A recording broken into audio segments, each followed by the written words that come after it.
Yeah, hi, I was super surprised to notice that when you have a search bin in Premiere Pro and you select some elements in it, you cannot delete it here. There's no clear. And also if I hit the delete key on my keyboard, nothing happens. So it seems like you cannot delete elements from a search bin.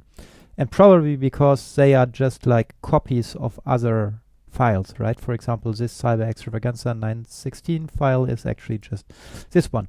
Now, I wrote a little automation blocks tool which is named remove all selected project items, and it does exactly this. It deletes whatever you have selected, and the cool thing is if you run it, you can see it also works on these entries here. So in my search bin I've got here, let's say the tutorial 7 and 8, I want to remove them. I run it, and a little bit of processing later these elements are gone.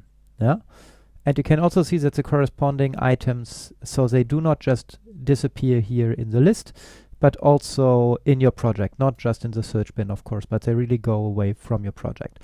If you wonder about the code of this tool, it's actually super simple. This green block here loops over all selected project items. Yeah, for each item in the bin or subbins of our root bin. If this is empty, it means the root bin of the project, and in this bin and all subbins, it processes all selected items of all these types. And what does it do with those items? It deletes them.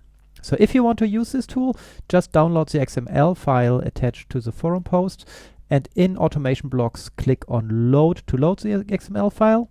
After that, you can run it, or you can copy it to your user library, which is usually located inside your documents folder. And if you do this, you find it in your user library in automation blocks for Premiere Pro.